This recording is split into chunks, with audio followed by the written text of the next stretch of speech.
C'était vraiment une masterclass. Salut tout le monde, j'espère que vous allez bien. On se retrouve pour le débrief du match du FC Barcelone face au FC Séville pour le compte de la 10e journée du championnat de la Liga. Victoire des Catalans 5 buts à 1. Oui, oui, mesdames et messieurs, 5 buts à 1 du FC Barcelone depuis le début de la saison. Un match totalement maîtrisé, un match où le FC Barcelone a éteint le FC Séville dès la première mi-temps. Déjà la première mi-temps s'est terminée 3 buts à 0. Match complètement maîtrisé de la part des hommes d'Hansi Flick. On y reviendra petit à petit, jour par joueur. Je vous dis tout. Euh, Avant de commencer cette vidéo, merci à tous ceux qui prendront quelques secondes pour liker, vous abonner et mettre un petit commentaire. Dites-moi ce que vous avez pensé du match, qui a été votre homme du match. Et voilà, on est parti pour le débrief. Match complètement maîtrisé, j'ai déjà dit. De bout en bout, dès l'entame de match, le FC Séville a essayé un petit peu de faire face, de faire jeu égal, mais voilà, c'était compliqué pour eux. Le Barça a commencé avec un pressing très haut, comme à son habitude, une ligne défensive très haute qui vient jusqu'au milieu de terrain. Le Barça joue le hors-jeu. Le Barça a fait tout ce qu'il fallait pour, pour mettre cette équipe de Séville sur les rotules. Ils ont mis un pressing très haut. Le FC Séville n'a pas eu beaucoup de chance de sortir. Ils sont sortis quelques fois, une ou deux fois, ils ont apporté un petit danger, mais sans vraiment faire la différence. Le Barça a dominé la première période dès l'entame. Euh, 3-0 à la mi-temps, le match a été plié. Et puis par la suite, ils ont déroulé, ils ont fait des changements. Et ils ont levé le pied, ils ont géré le match. Ils ont encaissé un but en fin de match, mais le mal était déjà fait. On avait déjà gagné 4-0. Et on a réussi à mettre le cinquième après. Donc voilà, match complet, match très important. Victoire très importante en vue de la semaine qui nous attend. C'était très important pour le Barça de gagner de la confiance avant le match du Bayern en Champions League. Donc voilà, je vais partir sur une analyse individuelle, joueur par joueur. Commençons par le gardien, Iñaki Peña. Je pensais que ça allait être Chesney, mais Hansi Flick en conférence de presse a dit que Chesney n'est pas encore apte à 100%, donc Iñaki Peña a été titulaire pour ce match et il sera très fort probablement titulaire pour le match du Bayern et même peut-être pour le Classico, on n'en sait pas. Mais concentrons-nous sur la performance d'Iñaki Peña sur ce match. Et c'était une performance normale, il n'a pas été mis en danger vraiment. Il a eu des sorties, vu que la ligne du Barça est très très haute, la ligne défensive du Barça est très très haute. Les longs ballons qui partent dans le dos, Iñaki Peña était souvent là, était très haut lui aussi, et il venait faire le rôle que notamment Manuel Neuer a eu lors de l'époque de Guardiola, lors de l'époque d'Hansi Flick lui aussi. Donc voilà, il a été un petit peu en libéraux. Il a fait ce qu'il avait à faire. Bon, il n'a pas le même QI technique que Neuer, donc ses sorties sont amenées généralement des touches, et des dégagements en touche, des dégagements très lointains. Euh, sur sa ligne, il a été assez bon. Il a encaissé le but, mais bon, c'était un face-à-face. Il y avait une chance sur deux qu'il l'arrête. Donc voilà, ça, je lui en veux pas beaucoup. Donc match correct d'Iñaki Peña. Donc voilà, je vais pas m'attarder là-dessus. Match correct d'Iñaki Peña. La défense, Cubarsí Martinez. Cubarsí a fait un très bon match. J'ai bien aimé son match. Très bon défensivement, au contact avec le défenseur. Il n'a pas vraiment laissé d'espace. Pardon, au contact avec l'attaquant, il n'a pas vraiment laissé d'espace aux attaquants du FC Séville pour jouer en remise ou tout ça. Très bon dans la relance lui aussi, il a fait ce qu'il avait à faire. Très bon match de Cubarsí. Inigo Martinez, il continue d'impressionner. Franchement, son début de saison est vraiment exceptionnel. Il nous sort masterclass après masterclass après masterclass. Et aujourd'hui, ça n'a pas été différent. Très bon match défensivement, solide. Il a très bien joué la ligne du hors-jeu avec Cubarsí. Il s'est rarement fait prendre dans le dos. Euh, pas fait prendre par la vitesse, de très bons interventions défensives. Des relances, oh mon Dieu, les relances qu'il met, c'était des changements d'aile vers, Lamine Yamal ou Koundé, ou même des ballons longs en profondeur vers Rafinha ou Ansu Fati ou même Lewandowski. Son jeu de passe court, lent était très précis aujourd'hui. Vraiment chapeau, c'est vraiment c'est une bonne chose qu'on voit des défenseurs comme Cubarsí et Martinez faire de très bonnes performances. Ils supplient, heu, ils suppléent, très, très bien l'absence de Christensen et d'Araujo, et ils sont très prétendants à une poste de titulaire, même avec le retour, de Christensen et d'Araujo. Franchement, chapeau à Inigo Martinez, il a fait un très bon match lui aussi. Les latéraux, je vais commencer avec Koundé. Koundé qui a fait un bon match, lui aussi, sur la lancée de ce qu'il fait depuis le début de saison. Très bon défensivement, très disponible offensivement. Il combine avec Lamine Yamal, il combine avec Rafinha, il combine avec Pedri, avec Casado, avec, Cubarsí, il fait son travail. Le mieux possible, il est très disponible offensivement, comme je l'ai dit, il est très bon défensivement quand il est appelé à faire des interventions défensives. Aujourd'hui, on a joué avec une ligne très haute, comme d'habitude, mais avec une ligne, beaucoup plus haute que d'habitude. On a essayé d'asphyxier le FC Séville, on a réussi, et une grosse partie, ça a été d'empêcher les latéraux les ailiers, pardon, de partir en contre-attaque. Koundé a fait son travail comme il le fallait. Sur l'autre côté, côté gauche, Baldé n'a pas fait un mauvais match, mais Baldé a été en dessous de ce qu'il apportait lors des derniers matchs. Il a été bon défensivement, mais il s'est pas vraiment fait prendre, mais il n'a pas été vraiment rassurant. Ses montées offensives, il a été très disponible offensivement, mais malheureusement, c'est là où je lui reproche, parce que offensivement, il a eu beaucoup de déchets, des centres, pas vraiment appliqués. Ça généralement arrive jusqu'au premier poteau, également, et ne sont pas précis. Ses dribbles aussi, il est passé sur la majorité du temps, mais ses dribbles aussi n'ont pas été, complètement, on va dire, complètement efficaces.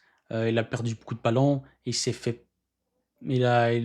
prendre assez dans le dos parce qu'il montait très haut, donc quand le FC part en contre-attaque, il est généralement pas là. Mais c'était pas vraiment un mauvais match. Dans l'ensemble, l'équipe a fait un très bon match. C'est juste que lui, il était en dessous, de ce qu'il faisait, lors, des matchs précédents. Le milieu de terrain, Casado, Pedri, que dire du milieu de terrain du FC Barcelone, qui fait que des très bons matchs depuis le début de saison. Casado, j'en ai déjà parlé plusieurs fois, je suis à court de compliments pour Casado. Casado qui est sa première saison en professionnel, il joue titulaire au FC Barcelone. Heu, la pression qu'il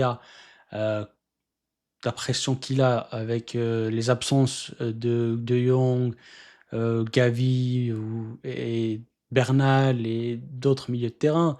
Mmh, il répond présent, il fait plus que répondre présent, il est très, très fort. Je suis tombé amoureux de Casado. C'est vraiment un joyau, et j'espère qu'il continuera comme ça, et c'est des bons problèmes pour le coach. Le meilleur problème que le coach peut avoir, c'est d'avoir des joueurs qui sont très, très bons, ce qui lui rend la tâche difficile de choisir qui joue pas, mais aussi qui lui donne la palette de choix, de savoir qu'il peut mettre n'importe qui au milieu de terrain, et il est, assuré d'avoir une bonne performance, une bonne prestation. Voilà, Casado a fait son taf, très bon défensivement, très propre dans les récupérations, heu, dans son jeu de passe, dans son jeu vers l'avant. Il a été complet ce soir, il a été complet, et j'ai bien aimé. J'ai très, très bien aimé le match de Casado. Pedri, voilà, Pedri, c'est le master chef de cette masterclass. Il nous a fait un match vraiment avec, un menu 5 étoiles, des passes longues en profondeur magnifiques, des centres, meneur de jeu, repli défensif, passe vers l'avant, temporisation, dribble. Il a tout fait. Il a tout fait. Et Pedri, cette saison, c'est très très bon. C'est le haut niveau. C'est ce qui se rapproche de plus de la perfection. C'est ce qui se rapproche plus du niveau d'Iniesta. On le compare souvent à Iniesta. Et je pense qu'il nous fait revenir dans le temps.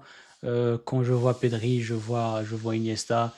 Et bon, peut-être certains d'entre vous diront que j'exagère, mais vraiment, si vous suivez le match et la performance de Pedri, c'est vraiment quelque chose de magnifique. Ça fait plaisir aux yeux, c'est beau à voir, c'est Pedri. Voilà, c'est Pedri, c'est magnifique.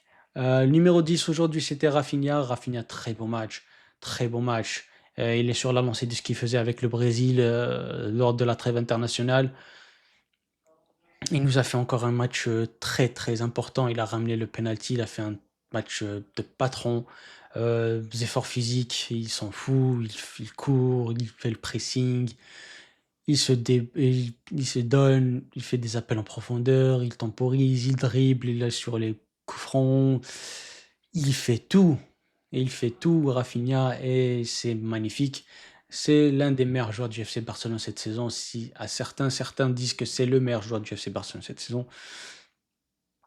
et je peux pas argumenter là-dessus. Je peux pas être en désaccord.